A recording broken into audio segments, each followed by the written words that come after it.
This is a document we developed here at the ASL for labor. It's sort of introductory about how to do this kind of work and partner with community groups in developing citizenship programs. And then we also have a one-pager at the bottom here about what are the differences between green card holders, undocumented status, and then citizenship. And these materials are available on our website as well. So you should have access to these materials, all of these materials here in the materials folder. At the end of the webinar, if there's any trouble accessing, you can always email me or Allah, and we can make sure to get these to you.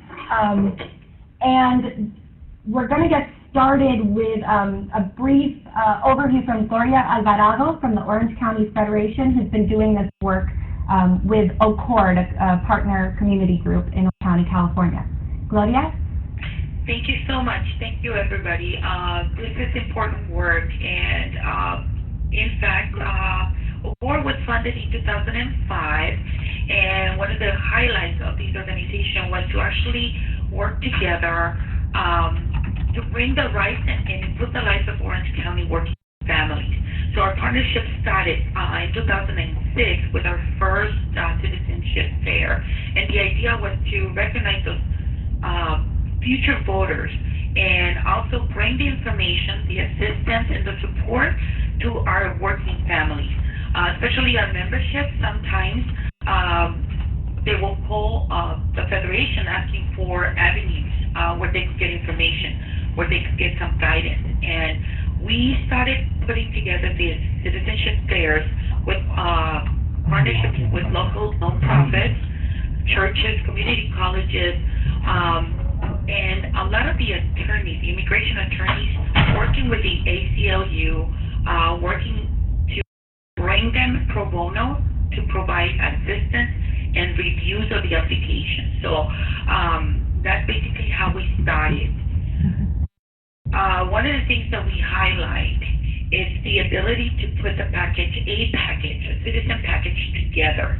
Every time we conduct one of these citizenship fairs, we are able to walk the person from putting the requirements together, the paperwork requirements together, filling out the application, having the application reviewed by an attorney, providing them with copies that are legible, and we even take it to the fingerprint part and the photography, the photos that are required. And then at the end, volunteers put all of these together in a big envelope and ready just for their signature and ready to be mailed out. So as you can see, it's a complete service. We do it by appointment, but we also take in walk-ins, and we provide all these services for free. We started doing one citizenship fair a year. Now we're up to 3 a year, and we do minor training and some counseling in between citizenship fairs so that we're able to assist the next wave of potential voters. So, thank you, Gloria. And also, let me just mention that it also includes the classes. If someone thinks that they're afraid to go the next step and apply for citizenship because they don't have enough information, we also provide them with a kit and classes available in several colleges throughout Orange County. That's how we're being able to assist in that way. Thank you. Thank you, Gloria. And then now Allah is going to go into introducing the subsequent speakers, and we'll go into the nuts and bolts of the details of how to put together these programs.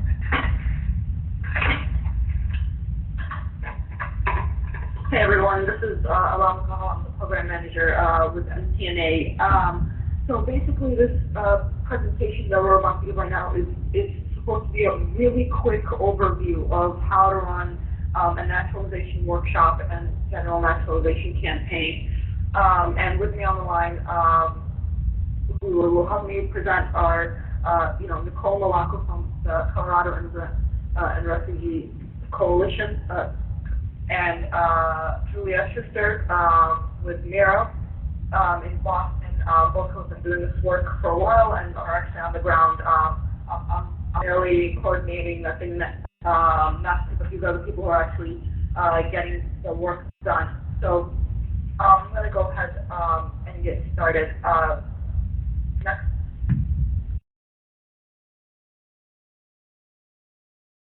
So this is just a quick slide on the overarching, who the National Partnership is. It's based in January 2012.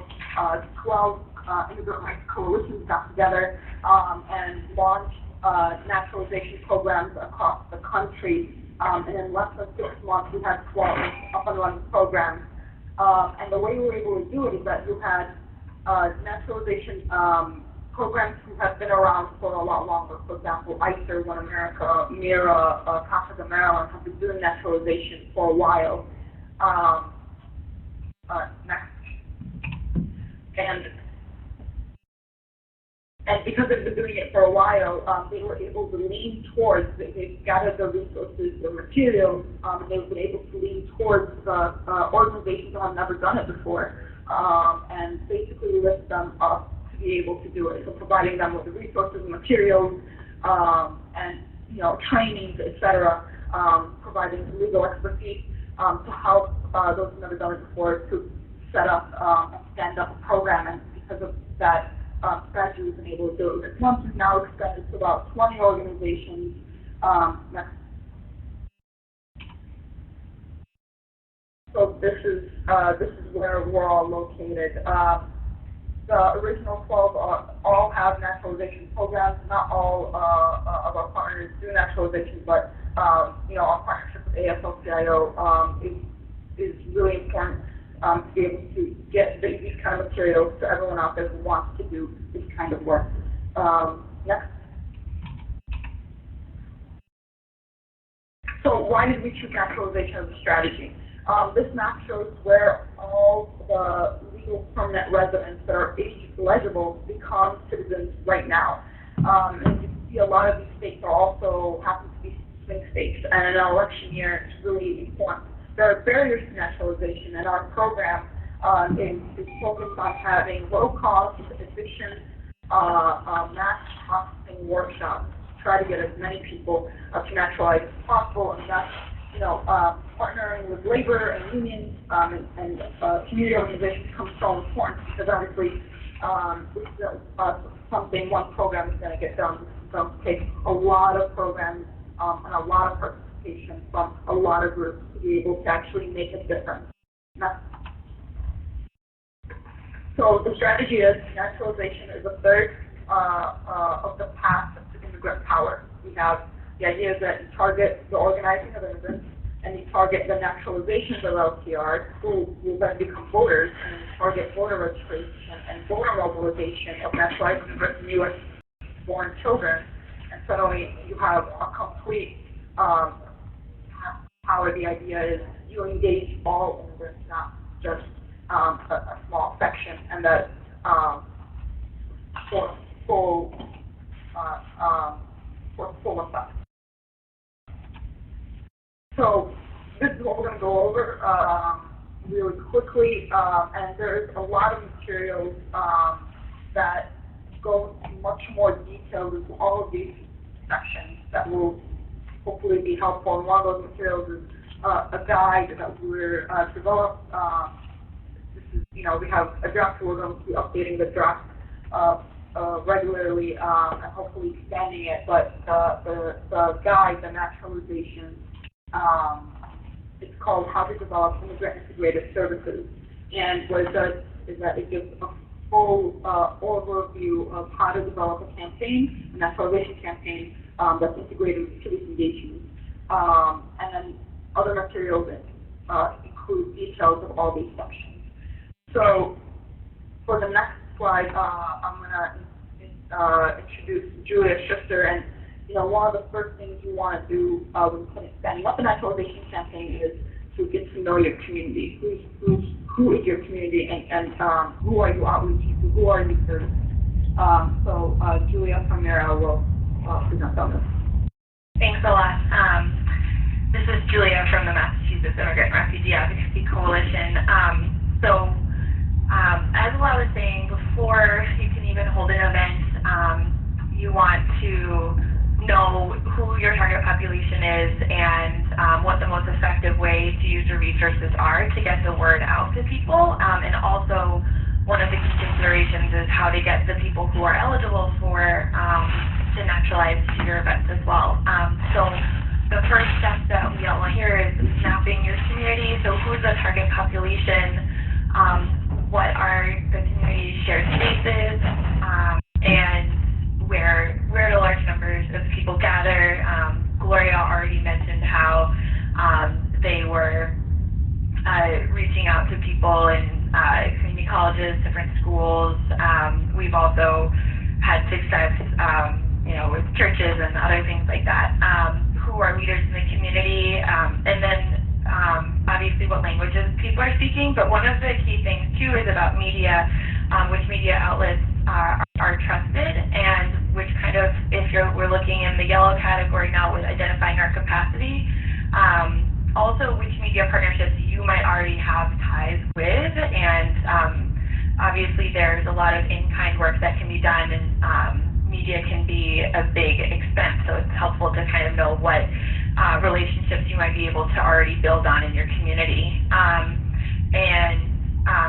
Just a little bit more on the mapping the community area. One of the things when we're thinking about who the target population is as well, when we're thinking about the work that we're doing to hold a naturalization event, obviously there are eligibility requirements for naturalization, and so we want to get the word out for people who are eligible to naturalize, but a part of the work too is spreading education about benefits of citizenship and this message that it's a way for individuals to even if they're not eligible for citizenship, maybe they know someone who is, so kind of getting that conversation started.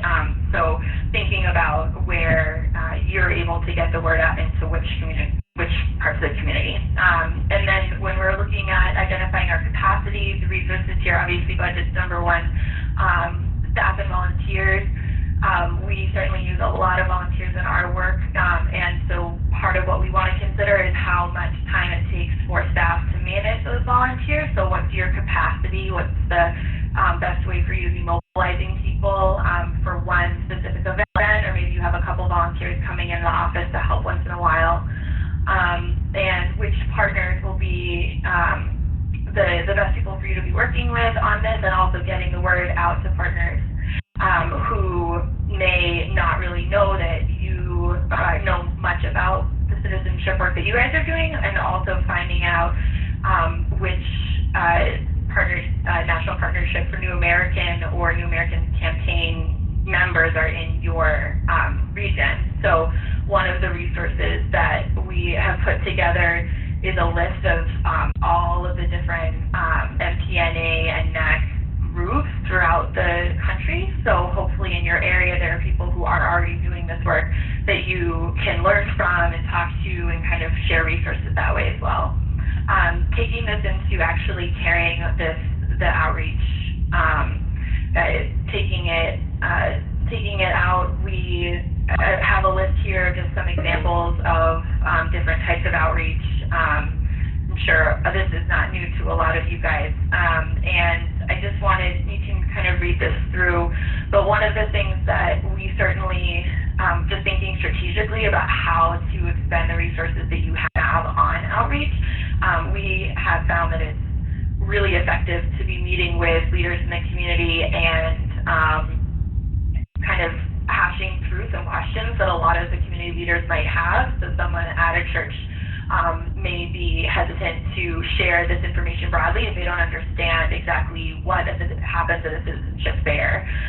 So kind of taking the time to have those individual meetings can make a big difference to getting the word out and accurate information out to the community. So press releases, social media, print ads in newspapers, radio ads, these can all be really effective ways of getting the word out, and just going over implementing the outreach plan. So once you decide which events what you want, which actions you want to carry out in order to get the word out to the community, assigning staff to who's going to be doing those in-person meetings, who's going to be going to local businesses, who's going to be recruiting volunteers, just assigning roles so that you know that all of the bases are covered that you guys have identified as within your capacity. And one of the key things that we found with expanding partnerships is maintaining those relationships between events. And so is finding kind of the best way to do that, whether it's through an email that you're sending out to community partners from month to month, or adding people to whatever email list you have, or having ongoing meetings with people to keep them up to date. And then one of the last key pieces of an outreach plan is evaluating after an event. So if you are holding one event a year or one event a month, either way, you're going to want to make sure that you have feedback from the volunteers, the staff, and the clients who you're working with to kind of figure out, okay, how could we have gotten this word out better, and just constantly improving. And one of the things that we do to track to improve outreach specifically is just gauging, so every applicant comes to the event knowing how, like asking them how they found out about it, and then kind of trying to keep track of that over events. And also, again, when you know other people in the community doing similar work, finding out how, what resources or media outlets or partners they're using to get the word out. So kind of just always coming back to the drawing board after every event to reevaluate how you can improve for next time. So I think that's all for the outreach. Then I guess next slide is an example of a specific flyer that can be used, and just some general guidelines for how to effectively communicate the event. We want to make sure that people know what they're getting. So the eligibility for citizenship you can see here is in the middle. It lists out all of the things that a person who's applying would need to meet, documents that they would need to bring, eligibility in order to have a free application. So just making those main points clear, people know where to go and when to be there. And it's really important. I think we'll be talking about hotlines later on, but it is really important for people to know how to get in touch with someone if they have questions, because most of the people who come for our events definitely every case is different. So we want to make sure they're getting the best service that they can. So I'm going to pass this off to Nicole to talk about volunteering. Hi everyone, my name is Nicole Malakula with the Colorado Immigrant Rights Coalition based out of Denver. I'll be speaking today about volunteer roles and training. Any successful workshop kind of relies explicitly on volunteer help, and so training your volunteers ahead of time and having enough volunteers is crucial to pulling off a successful workshop. Some of the volunteers that you should have for a workshop are your workshop captain, your floor station manager, a media coordinator, most importantly, your application preparers, fee waiver screeners and legal reviewers, a group of other volunteers on hand, and your volunteer coordinator. Next slide. So your workshop captain is actually kind of the person in charge of overseeing general flow. They would be the person to make the last-minute decisions and judgment calls on last-minute or quick fix solutions to problems that arise. They make sure that all the stations are set up prior to workshop start time, so you want to make sure that this person is super reliable. They oversee the overall flow of the event and troubleshoot any bottlenecks, and monitor traffic and determine when the workshop is nearing an end, which is when your participants thin out and decide to start shutting down the workshop and relieving volunteers. Next. Your floor and station managers are, you should have one of these per station. The floor manager, again, oversees within the different workshop stations that people are moving along throughout those. They answer general questions from staff, volunteers, and participants of the workshop. And your station manager, one person is assigned to that station, and they kind of oversee that things are moving smoothly along within that station. They usually answer more general naturalization questions and can answer kind of volunteer questions about flow, or if somebody needs to go back to another station, they can usually kind of direct folks with more specific questions or issues. A very important role, next slide please. Another important role is your media coordinator. This should be one per workshop. This person coordinates any press that needs to be done prior to your workshop. They ensure that when your media arrives, they have press packets and receive the post-workshop follow-up. They usually are prepped to interview with the media, and then also prep participants or dignitaries if they attend a workshop to speak to the media. In our case, we also have them taking pictures throughout the workshop to help generate social media and save for future outreach. Next. Your application preparers are super important. This is the bulk of your volunteer power. You should have one for every 5 participants of each workshop. Here in Colorado, in Denver, we usually have somewhere between 15 to 20 folks assigned to this role. They are usually on this duty for the whole day, and usually people love to come back and return to this role once again. These folks should be trained on the N400 application prior to the workshop. In our case, we have a pro bono attorney who comes in the morning of the workshop and trains them. And also, they do have access to a floating volunteer attorney to answer questions as they're helping people with their applications. So in this photograph, you see the gentleman in the blue shirt. He's our local attorney. He lives here that comes out on site, and he loves to be the floater, as we call them. Next slide. Your next 2 screening stations or volunteer stations would be your fee waiver screeners.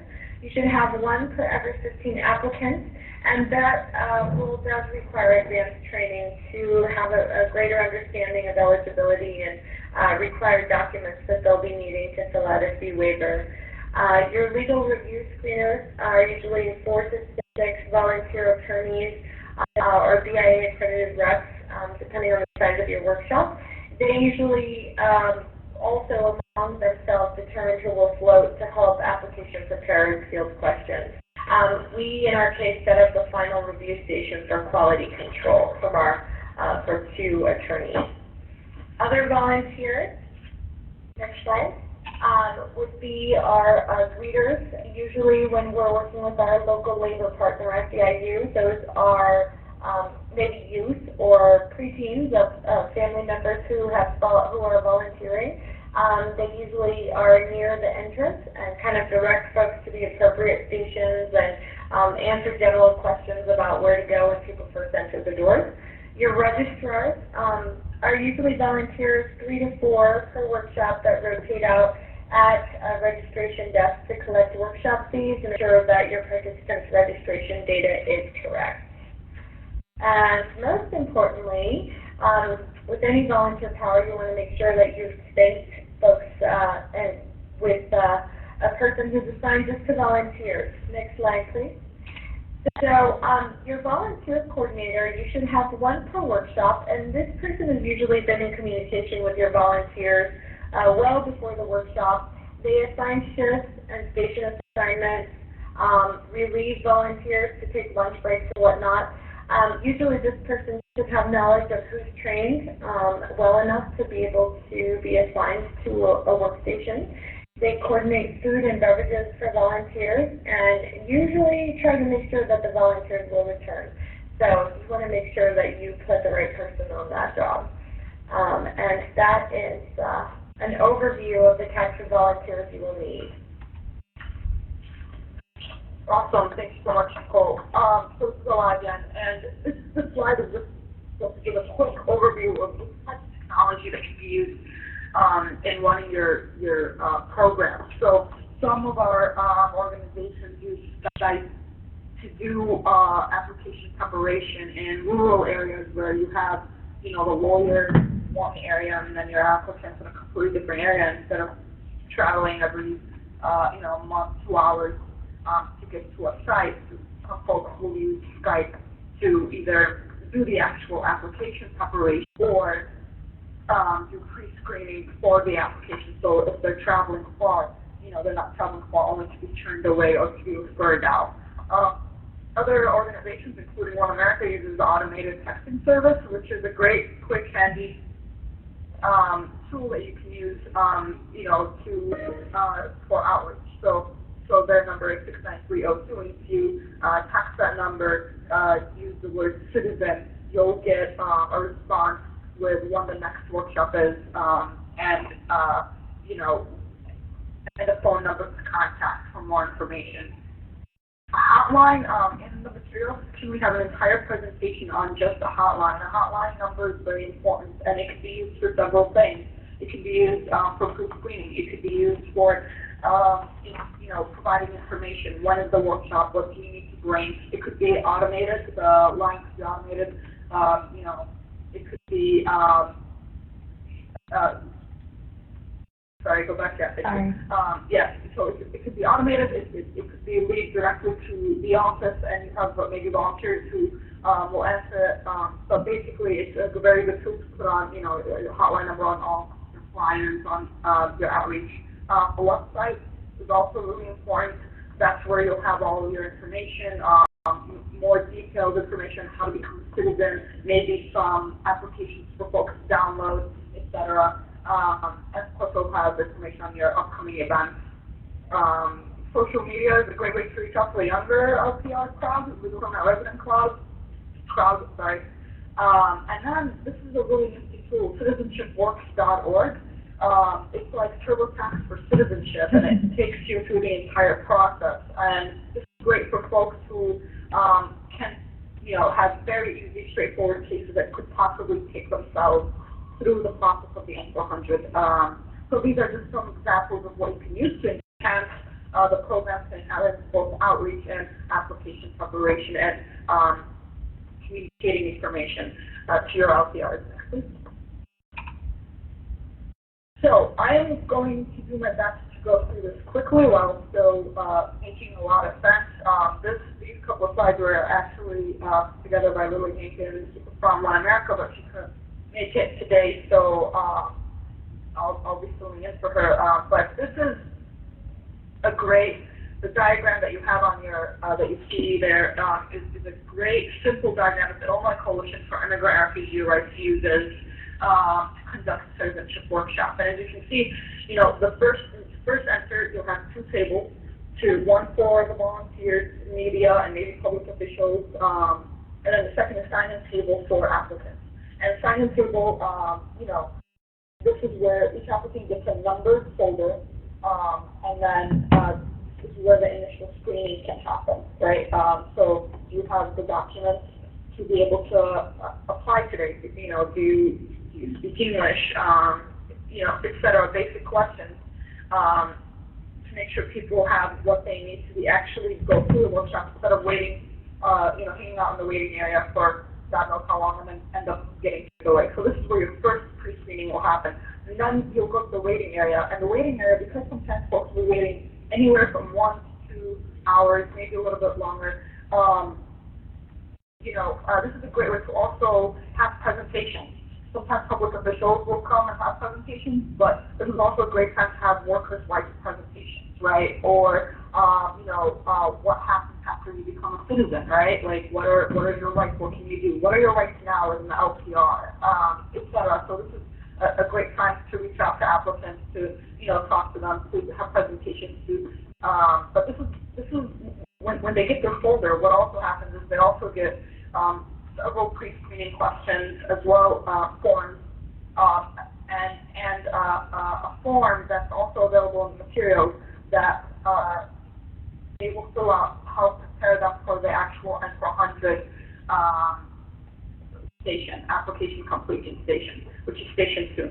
So they'll be filling out pre-screening questions, the stop sign form, which is basically a consent/waiver form, and what that has is a bunch, I think it's the next slide, but it's a bunch of questions that would raise any red flags. And if you have any red flags, yep, there it is. And basically, if you have any red flags, a group processing workshop is not where you want to do complicated cases. It's where you want to do easy, quick cases. Because a complicated case, you don't want to put anyone at risk, right? So a complicated case, you want to refer them out to a trusted lawyer. So it can be to have a list of lawyers, maybe pro bono lawyers as well, who have a referral list on board. A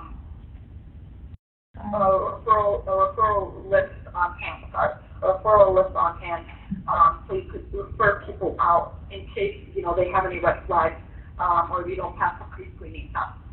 The first station is legal screening / screening, and that's you usually have lawyers or BIA accredited individuals, Board of Immigration Appeals. The second station is the 400 application completion station. Then there's, you have a small station for pictures and photocopies, because you need to make sure you take photocopies of all the required information. The fourth station is the exit review, which is also lawyers. And what you have is that most people the longest time they take is usually at station number 2, that 400 station. And so, sometimes once folks have already gone to station, first station, the legal screening station, the lawyers then move on, switch stations, and more lawyers come to station number 4, which is the exit review. This is where this one last legal screening before people peace out. And it's really important that you have lawyers at the beginning and lawyers at the end to make sure everything is okay, right? The fee waiver station can be combined with the first station, the legal screening station, or it can be combined with the N400 application station, or it could be a separate station. It just really depends on how many volunteers you have, if you're offering fee waivers, etc.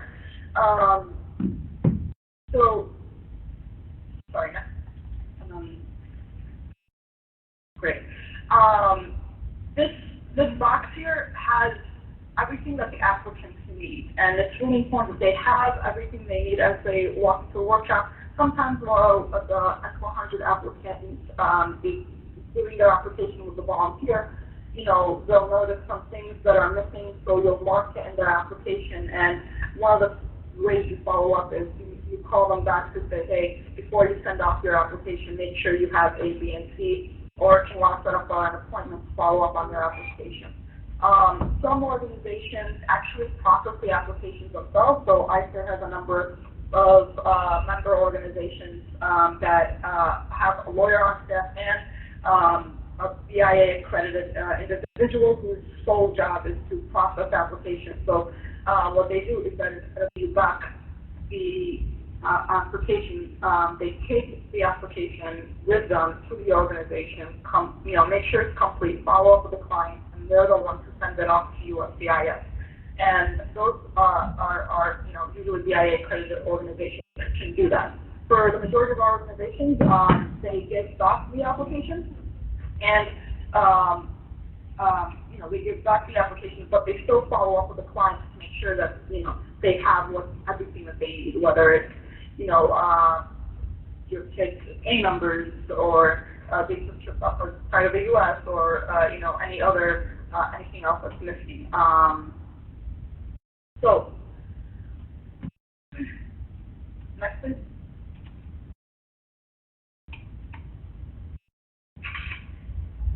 Screening out applicants. This is really important. This is what the first station, the legal screening station, really is for, and why it's so important is that in the material there's a red flag checklist, but you need to be able to screen applicants for residence issues, criminal issues, prior immigration issues, any tax fraud, any false claims, immigration law, like all law, it's complicated. And if there's any red flags, it's really important that a lawyer takes a look at it, or a BIA accredited individual, and if it's best that they schedule a one-on-one, if the organization has the capacity to service that kind of service more complicated issues, then schedule one-on-one or refer them out to a trustworthy lawyer. The group workshops are there to, they're not appropriate for clients to come up cases. They're there so that they can be efficient, they can be quick, they can be mass scale and low cost. But it's not the place where you do complicated cases. And it's really also important, what I noticed is that it's really important to ask the same question and sometimes several different ways, right? Because, so it's like, you'll ask, have you ever been arrested? Okay, well, they may say no, so you have to say, well, have you been, taken by a police officer? Have you had, et cetera. Like, you just have to ask the same question several different ways, just to make sure, that nothing, that you're okay. The last thing you want to do is put anyone in any kind of jeopardy. The worst case scenario is that they end up getting deported, and that's the absolute last thing we want. We're here to help folks out. So, straightforward, easy cases is what the group processing workshops are for. Anything more complicated definitely should get referred out. Next one. So this follow-up slide, I'm going to hand it back to Julia from Mira. Thanks, Ola. As we kind of skimmed over all of the different aspects of citizenship clinics, so what I just want to talk about briefly is, like, what do you do afterwards? And this is really important to, one, keep track of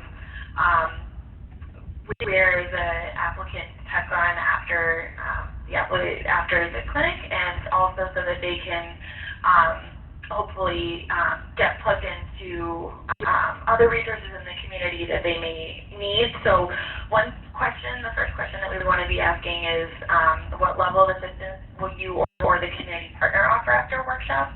So as Ola was outlining the different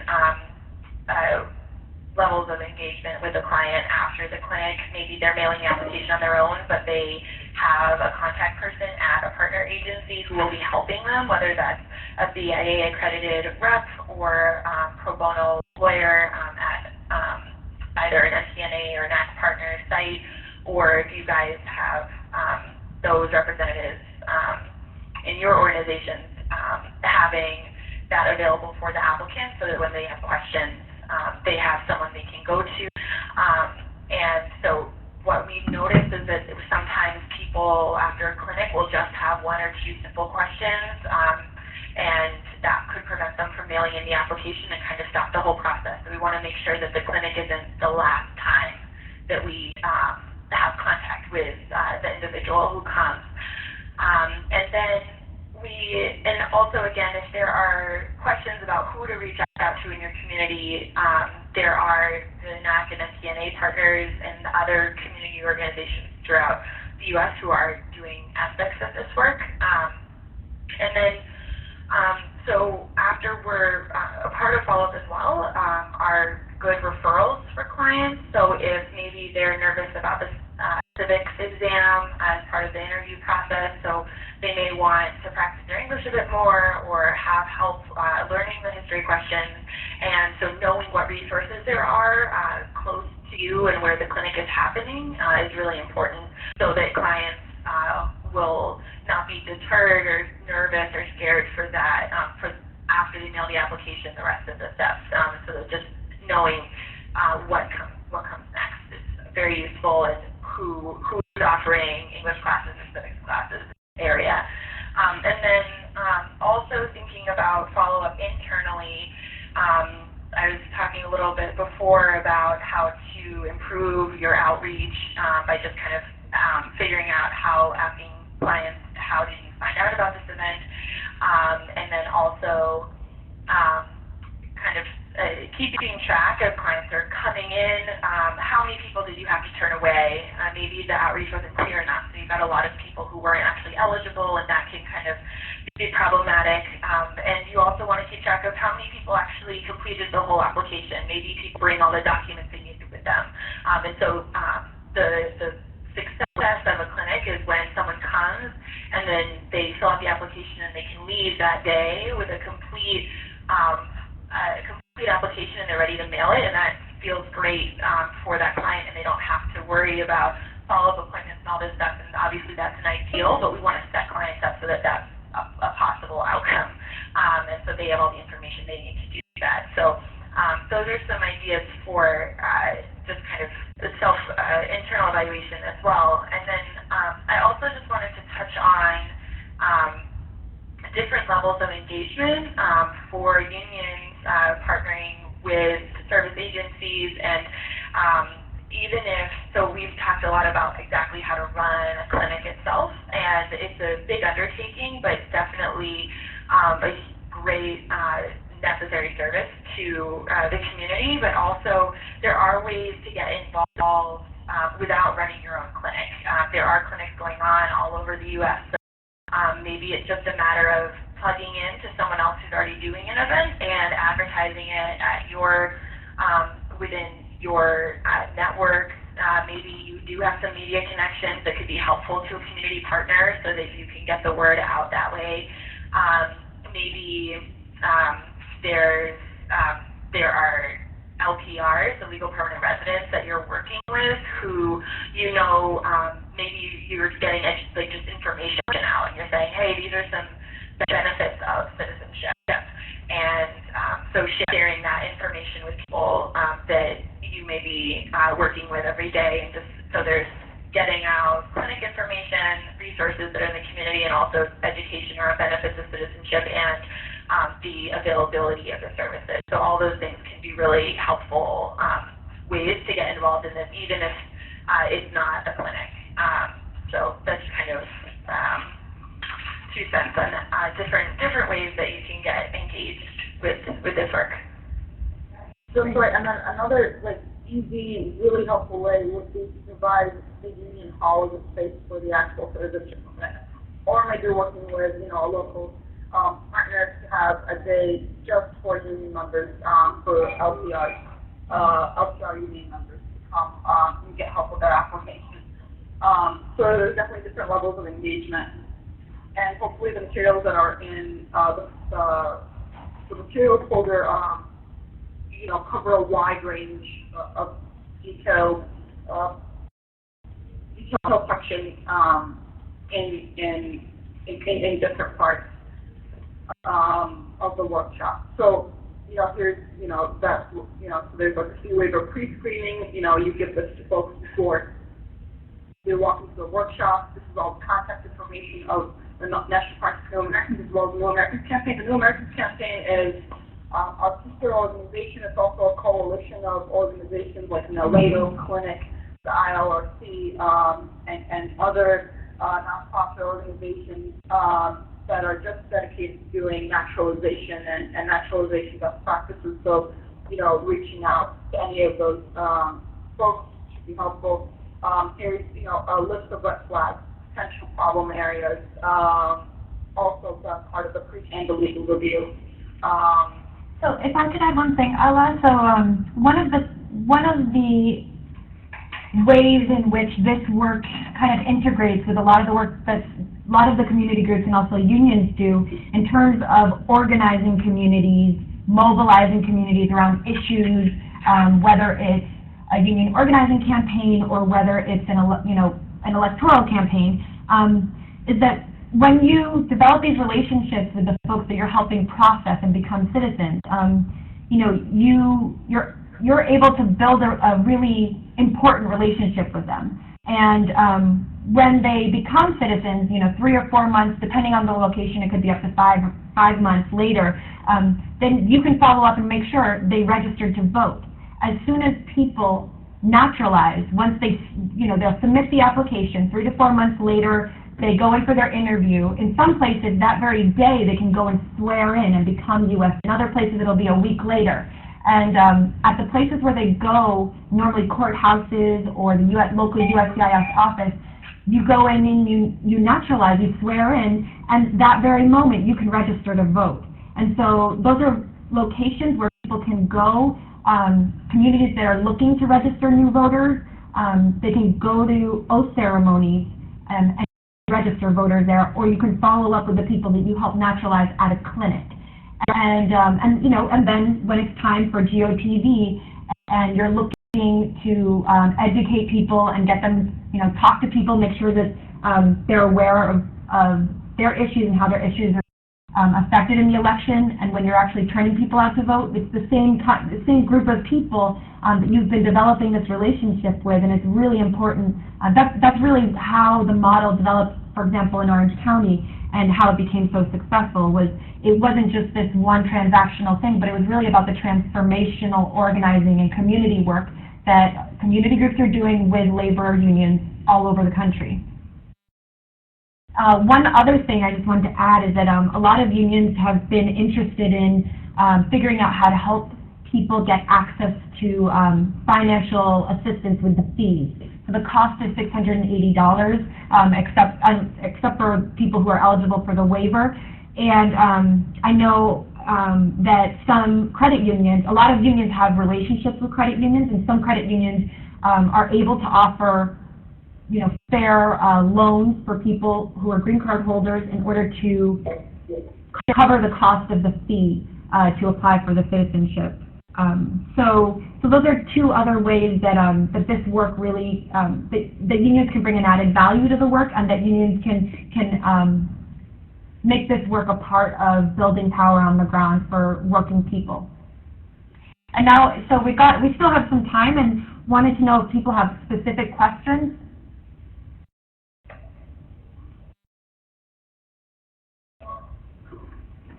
Oh, all right, we've got a few written in here. So, how do you handle translation needs in a low-cost way in areas where you have many different immigrant groups and languages? Does anyone want to answer that one? This is Gloria Alvarado with Orange County Labor Federation. One of the ways that we handle that is actually reaching out to the community and seeking out assistance from the local colleges. In addition to that, our membership, we have very diverse, and they might not be able to translate throughout the day, but having several volunteers assisting, usually there is no cost. When it's a simple question that could be answered. And when we're checking the applications, one of the things that we do is we actually have volunteers sit next to the attorney or whoever is doing the M400 completion. We have volunteers who are bilingual in different languages sitting next to them as well, just to make the process a little bit easier. Great. So call it through colleges and through family members and also ethnic bar associations, like the Muslim Bar Associations. So there's different bar associations. You reach out to them and build a relationship and have them come out to your workshop. So what you end up having is you have lawyers who are bilingual and who who are proficient in legal terms in both different languages. And usually what you can also do for volunteer translators who aren't proficient on legal terms is you have make sure you have training. You can have trainings for them to be able to do that, and so make sure, or at least maybe have a document that has Spanish English legal terms, Arabic English legal terms, things like that. But basically preparing before reaching out to ethnic bar associations is a really great way to also do that, and getting those folks to do the training for the volunteer translators. Great, and that should answer your question, Caroline, about the legal terms. If you get bar association members to help assess language competency, then that should help solve the problem. Any other questions from folks on the phone? Yes. Can you hear me? Yes, hit us. Okay. Yep, you're good. My computer, I think it's like frozen. I'm wondering, you have on the bottom of the screen here, I see all these materials that you have available, but I can't get to them. How do I get to them? Okay, we thought we were expecting that folks would be able to access them through this program, and so if you're not able to, what we're going to do is make sure that you have access. It's a lot of material, so we can't actually send it by email, but what we can do is send you a link and some directions about how to access them from websites and or through a Dropbox. So there's a Dropbox program which is relatively easy to use, and we can send you some information about that after. And sorry about that, we were hoping that people could access them. Thank you. Yeah. Any other questions about the program? Mike Williams here in Florida. Hi, Mike. First, I appreciate the presentation. Certainly for someone who's not familiar with a workshop or putting on an event and how it works from you started from put together from start to finish. This was really, really helpful in getting arms around the challenges to make it happen.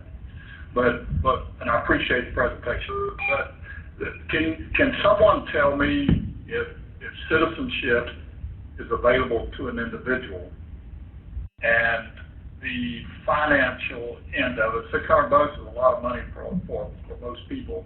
If that part of the equation is taken care of, what are the primary reasons that men and women that you deal with do not want to become citizens or naturalized outside of the financial part?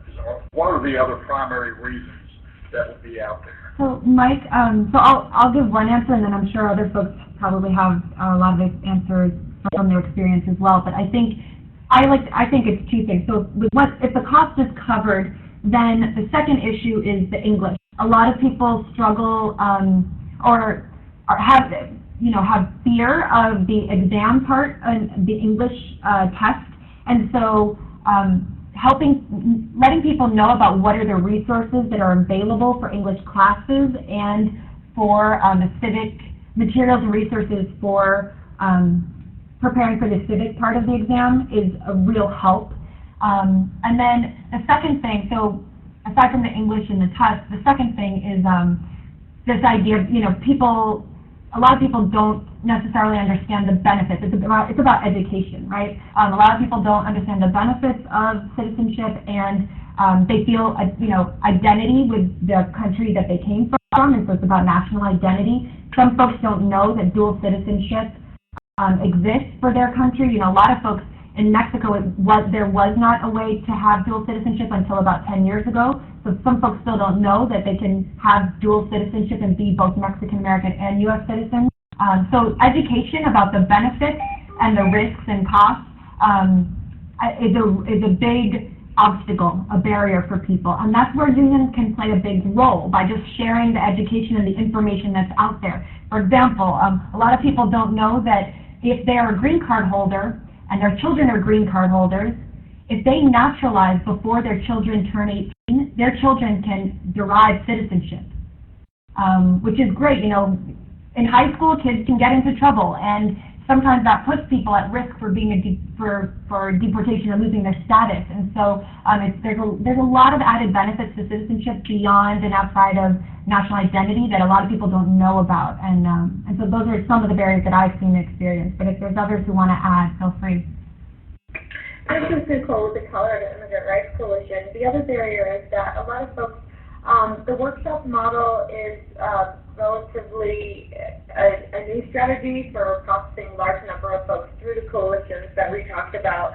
But a lot of times people are really, really certain that they need to just go to an attorney and set up an appointment and pay a retainer fee for them to take on that case. And so maybe they had researched a little bit and then saw that it was going to just be an exorbitant cost and kind of backed away from the process. So I think kind of that speaks to the invaluable effort that we're trying to make here in kind of creating low-cost legal options for our community. I think it's also it's a very, very emotional happening in your life, because you lose, or you think you're going to lose your citizenship, for example, from Mexico, like she said, or from another country, and so that I think is very hard to handle at times.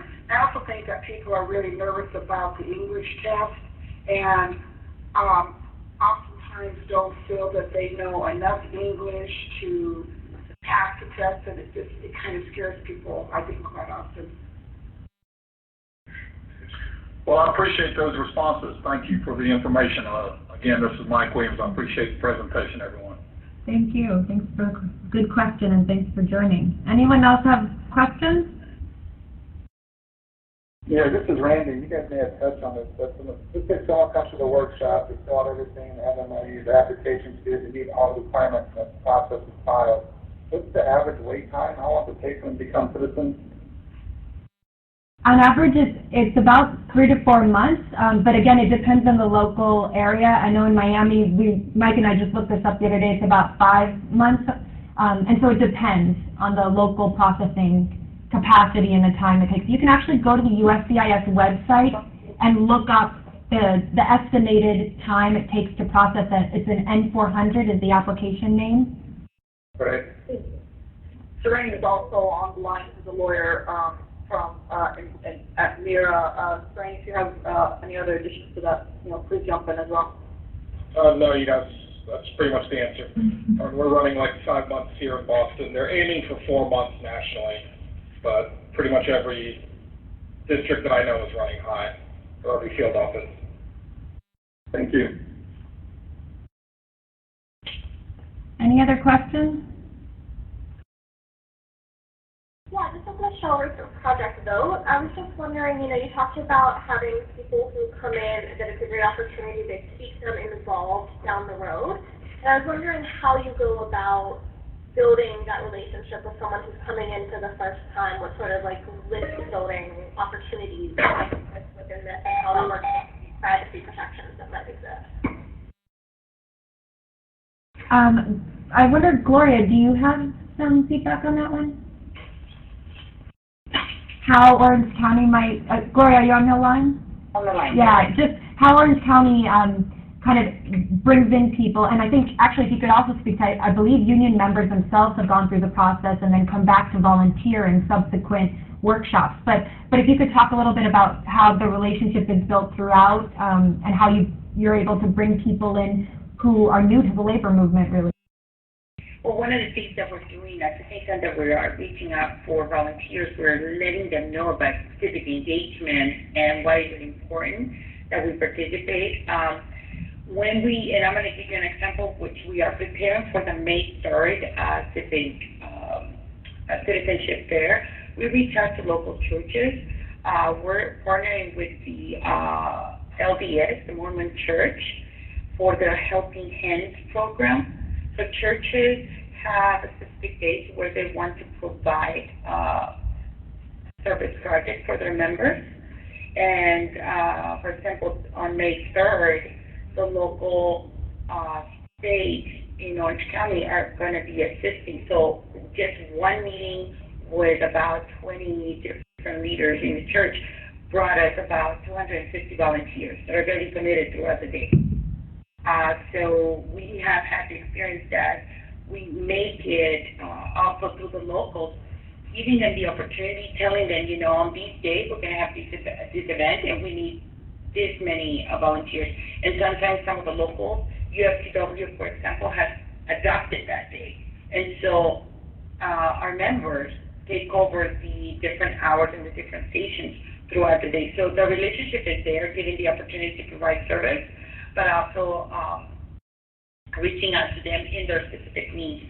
Yes, most of our members, come to the local offices, but also come to the federation for resources. And when you have a complete plan, if you just establish that relationship and continue with it, most of the people who have gone through the process and who have seen how helpful it is in the community, they do come back on a regular basis, and even to do phone banking and remind the other volunteers that this opportunity is available. Even if you bring it to that level of commitment, it helps. Thank you. Anybody else want to add to that? Yeah, this is Abdul Salam with the UTW. How things are doing? Good. Just would like to put in a few words in the discussion. I really liked the conference and the material that was presented. Myself, as an immigrant, I can remember what you go through as a family and all the people go through memorizing those citizenship paperwork and all the things I go through. And it feels good when there's people are putting events and helping others.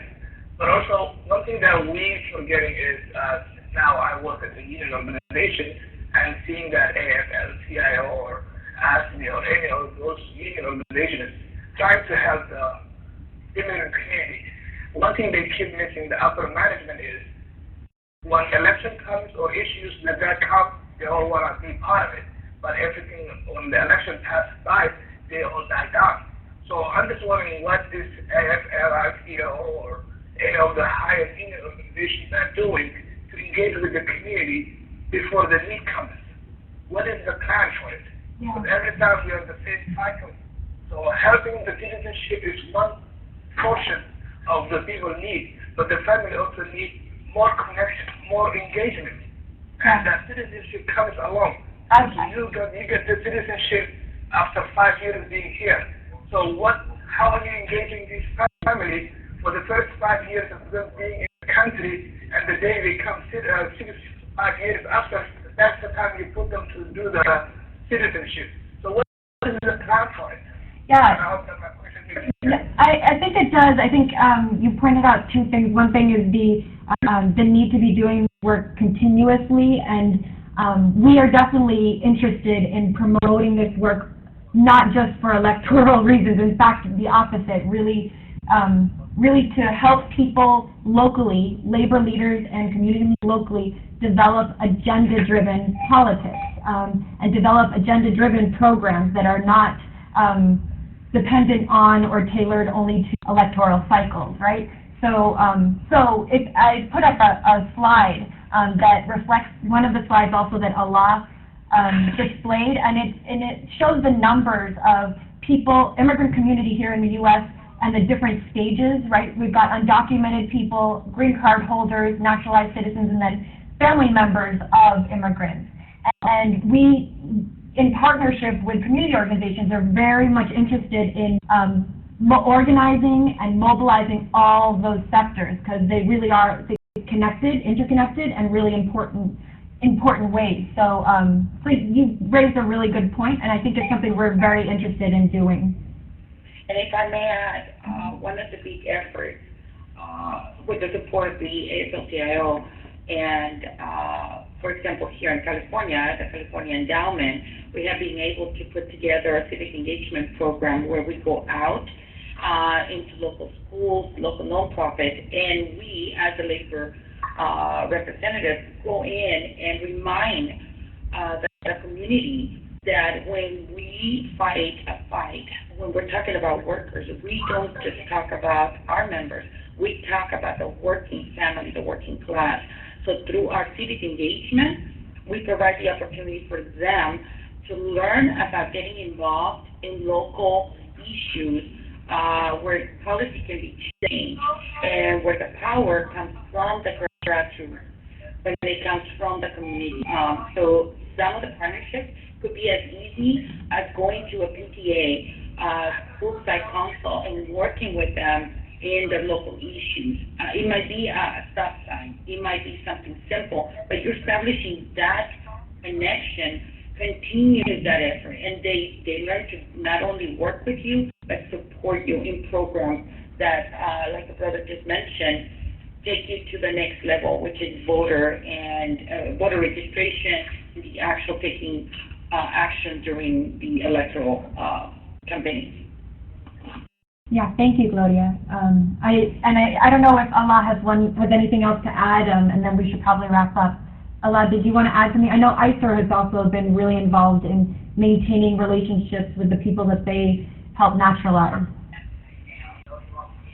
Yes, so our third actually has a really great example. Nicole talked about it, how the doctor used to be able to come in. But what's really important is making that relationship is the constant contact, right? So combining lists, right? So you're integrating your email list from your naturalization workshops, from your voter registration list, and you're reaching out to these same people to volunteer, to go out to vote, to show up at this event, to come to whatever organizer trainings or anything else, to your rallies. It's constantly contacting and building networks. One America has actually, one of their leaders is someone who went through the naturalization process, and because they kept contact with her, she became like a really major leader in, the fight for CIS, for example. So definitely getting in contact, getting them engaged, and then there's, in the guide, the naturalization guide, the how to develop integrated services, there's like a list of questionnaires that I included in the volunteer section from Yellowstone, and it's basically, what are you offering your volunteers, and then, how are you developing them as leaders? And there's really no better volunteer for citizenship workshop than someone who actually went through the process themselves, for example, right? So how are you keeping them integrated? What are you giving them? What leadership development are you doing? What kind of are you reaching out to them regularly to invite them to events, to rallies? Are you doing more than just asking them to show up? So it's really just organizing and one-on-ones and constant contact. But I don't know if Nicole wants to share their example of how they do that work. So yeah, it's usually there is a part and parcel of organizing and sort of into all of our workshop drives. And so with our DACA workshops we did out in the West Slope, which is a smaller rural area, we had organizers just kind of circulating in the waiting area, talking to folks about other campaigns and things that were going on. And we had an event coming up, and they made sure to make personal invitations, and then followed up with those folks within a couple days of them attending the workshop. And so we had a large training across the other end of the state a couple weeks later, and more than a good handful of those folks turned up at the next training because they had such a great experience at the workshop and had that one-on-one contact with an organizer.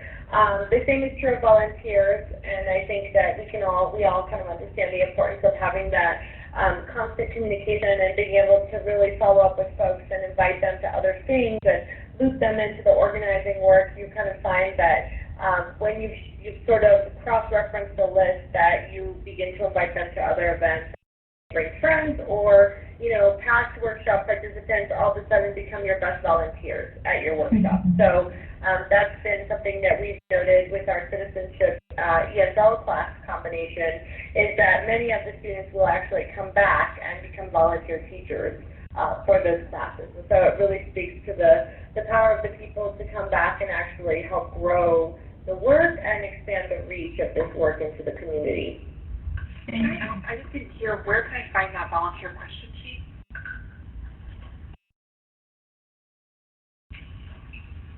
Looking for it now. Allah, is it in the list here that we have?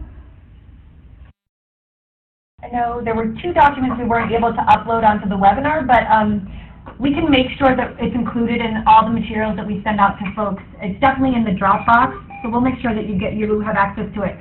By tomorrow, we'll follow up with everybody who RSVP'd, and we'll make sure you have all these documents. Yeah, and Kelly, I'll send you the links to the Dropbox right now if you want to share it directly. That's a good idea. I can do that. Any other last questions? I just want to thank very much the speakers on the call. You guys have all been really, really helpful and thoughtful, and we really appreciate you taking the time out to put this all together. Thank you for the opportunity. We look forward to definitely working more with ASL on this one. Thank you. Thank you. Thank you. Thanks, guys. Thank you very much.